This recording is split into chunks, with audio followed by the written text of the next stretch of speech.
My prediction is that the annual fee is going to jump to $7.95 or $8.95. Today we're going to look at some news about the Business Platinum Card and the annual fee increase going on over there. For the second half of the video, we'll look at some predictions for the Personal Platinum. Big favor, give this a thumbs up to help with the algorithm, and if you are someone new here, you want to maximize your points, then consider subscribing. The big first story is that American Express is increasing the annual fee on the Business Platinum Card on January 13th of 2022 from $5.95 to $6.95. To be fair, this is something that was previously announced, but I think people are getting angry about it again given that it's in the news. If you are someone watching on the 11th or the 12th, if you apply on either of those dates, then you're going to lock in that $5.95 number for a year before you have to pay $6.95. If you are a time traveler, then the card might still make sense for you given the credits, and we're going to run through everything. So thinking very long term, you do get a ton of credits with the card. Effectively for each year, you get $400 in Dell, $360 for Indeed, $150 for Adobe, $120 wireless credit, also $200 airline incidental credit, $179 for Clear, and also a $100 global entry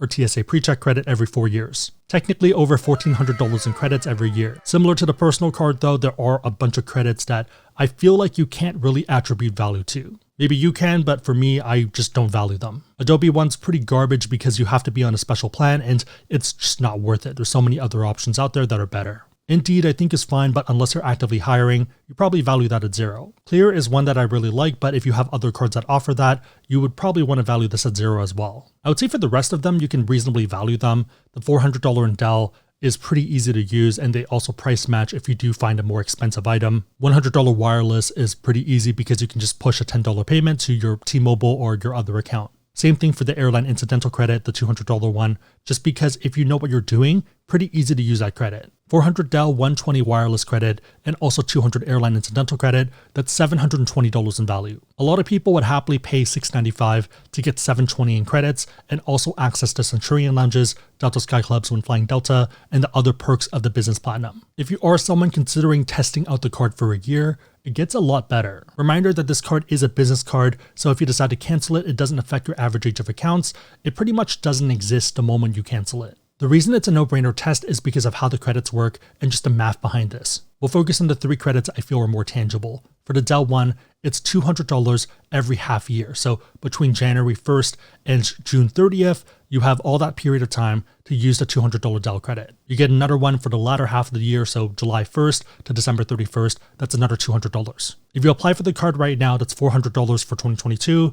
And then on January 1st of 2023, you have access to that full $200 first half of 2023 credit. So for that first annual fee, you're getting $600 in Dell credits. If you decide to keep it, then it's the same math that we previously talked about. The second annual fee, you would attribute the second half of 2023 and the first half of 2024. It's effectively $400 for every annual fee that you're paying. If you're a time traveler watching this in, let's say, March, the same thing applies. Basically, in that first annual fee, you end up getting access to more of these credits. Airline incidental credit is exactly the same thing, but even better because it's an annual one. So if you apply right now, the whole 2022 credit, and on January 1st, you can use the 2023 credit right away. That means for that first annual fee, that's $400 in airline incidental credits. If you decide to keep it, then you'd attribute the 2024 credit to that next annual fee. Wireless credit is monthly, so you can only attribute January to December 2022 and January 2023. If you add up all of these numbers, that's $600 in Dell, $400 in airline incidental credits, and $130 in wireless credits, or $1,130 for that first annual fee. So to me, whether it's $5.95 or $6.95 doesn't really make a difference. You're still coming out ahead about $400 to $500. The crazy thing is that this is before considering the intro bonus and the fact that you get other benefits with the Business Platinum.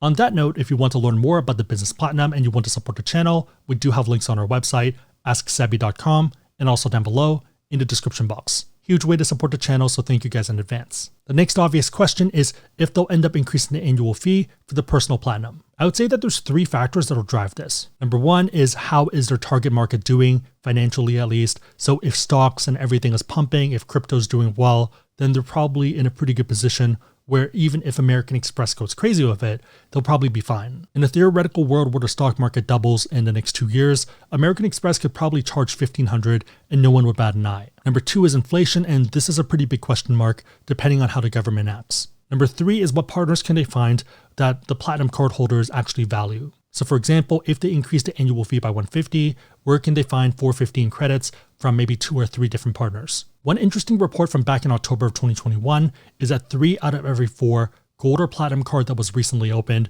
is by either a millennial or by a Zoomer. This tells me that the demographic doesn't mind paying a higher annual fee if it results in more credits. Even for me personally, I think I'd rather pay $6.95 and get up to $1,400 in credits versus the old version of this where it was $450 and there were only $200 in credits. Potentially free and getting value on top versus paying $250 for lounge access. Let's look at the numbers and map this out. The Platinum card was $450 in 2016 and for a long time before that. In 2017, it jumped up by $100 to $550 or 22%. In 2021, it jumped up to $695 or a 145 increase, 26.3%. Interestingly though, $550 then is about $623 in 2021, so a bit off from inflation, but you would see why they would increase the annual fee. Platinum Business was $450 in 2017, and before that, 2018, it jumped up to $595, 145 jump or 32.2%. This year, it's jumping up by $100 or 16.8%. So looking at all of this information and assuming that it's relevant for the future,